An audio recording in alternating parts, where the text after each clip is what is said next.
आइए मित्रों, आज हम दशा माता की कहानी का वर्णन करते हैं। एक राजा था जिसका नाम नल था और उसकी रानी का नाम दमयंती था। वे बड़े प्रेम से राज्य करता था।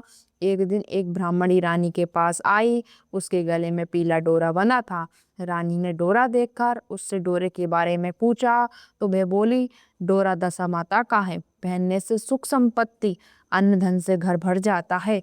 उसने रानी को भी एक डोरा दे दिया।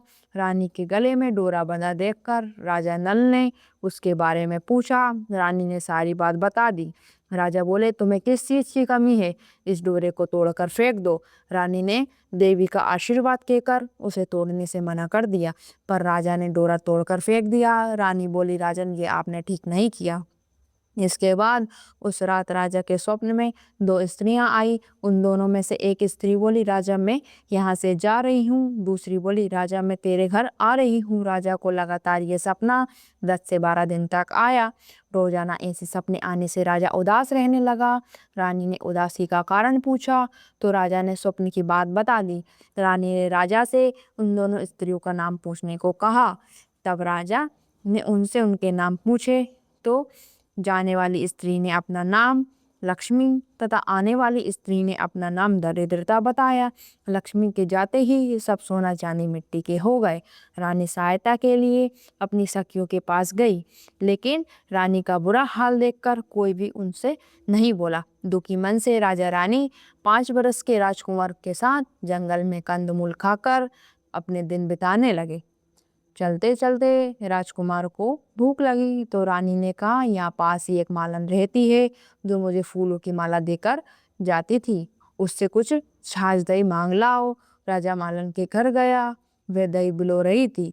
राजा के मांगने पर उसने कहा, हमारे पास छाछ दही कुछ भी नहीं है। राजा खाली हाथ लौट आया। आगे चलकर एक सांप ने राजकुमार को डस लिया। राजकुमार की मृत्यु हो गई। विलाप करती रानी को राजा ने धैर्य बंधाया। इसके बाद वह दोनों आगे चले।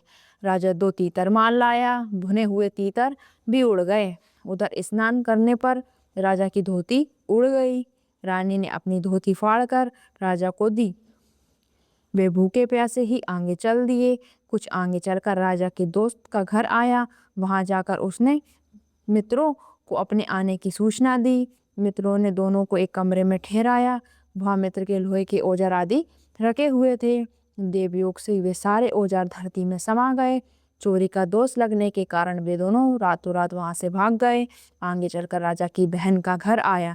बहन ने अपने भाई को एक पुराने महल में ठहरने की व्यवस्था की। सोने के थाल में उन्हें भोजन भेजा, पर थाली मिट्टी में बदल गई। राजा बड़ा लज्जित हुआ। थाल को वहीं गाड़ कर दोनों फिर चल पड़े।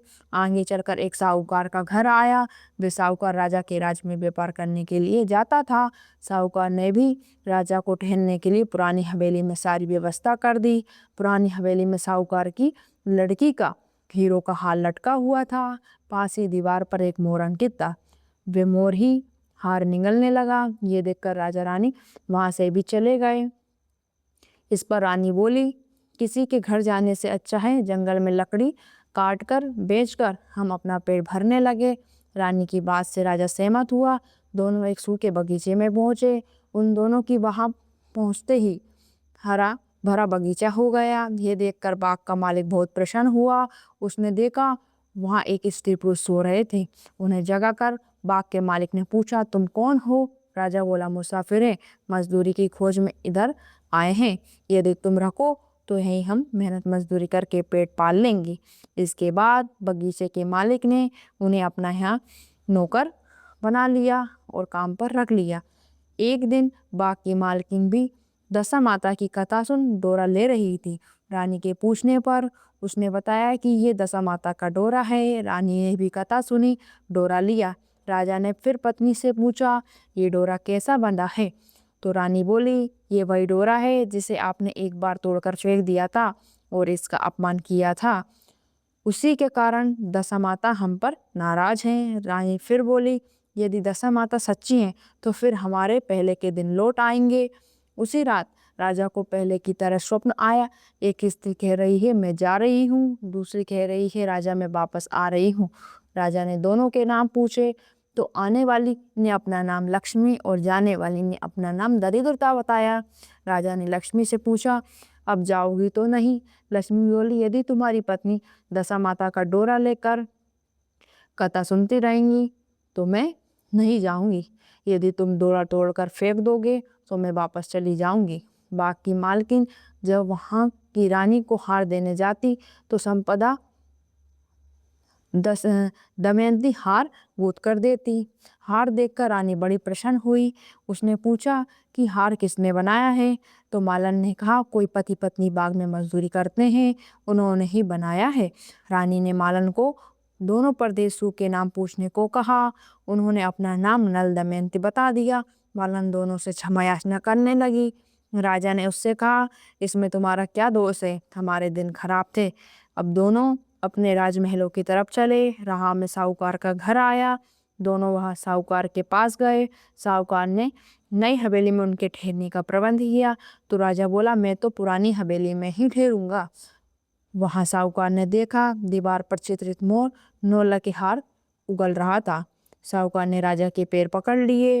राजा ने कहा, दोस्त तुम्हारा नहीं है, मेरे दिन खराब थे। राजा आगे चलकर बहन के घर पहुंचा। बहन ने नए महल में ही ठहरने की जिद की। जैसे ही उसके पैरों के नीचे की धरती खोदी तो हीरो से जड़ित थाल वहां से निकल आया। राजा ने बहन को वहां थाल भेंट कर दिया। राजा आगे चला तो मित्र के घर पहुंचे। उसने नए मकान में ठहरने की व्यवस्था की, पर राजा पुराने कमरे में ही ठहरा। वही मित्र के लोहे के औजार मिल गए। आगे चले तो नदी किनारे जहाँ राजा की धोती गायब हुई थी, राजा की धोती वहीं एक वृक्ष पर लटकी हुई मिल गई। वहां नहा धोकर धोती पहने राजा आगे चल दिया। राजकुमार खेल रहा था। माँ बाप को देखकर उसने उनके पैर छुए। नगर में पहुंचकर राजा की मालन दूध लेकर आई तो राजा बोला, आज दूध लेकर आ रही हो, उस दिन छाछ के लिए भी मना कर दिया था। रानी ने राजा से कहा, वह तो तुम्हारे बुरे दिन का प्रभाव था। इसके बाद दोनों वहां से अपने महल की तरफ गए। रानी की सखियां धन धान से भरे थाल लेकर गीत गाती हुई आई। नौकर चाकर सब पहले के तरह सम्मान करने लगे। दशा माता के डोरे के प्रभाव से ही उनको ये सब प्राप्त हुआ था। इसलिए सभी को श्रद्धा पूर्वक दशा माता की कथा करनी, पूजा करनी चाहिए, कथा सुननी चाहिए। बोलो दशा माता की जय। हे दशा माता, जैसे आपने राजा नल और दमयंती पर कृपा करी, ऐसी सब पर करना।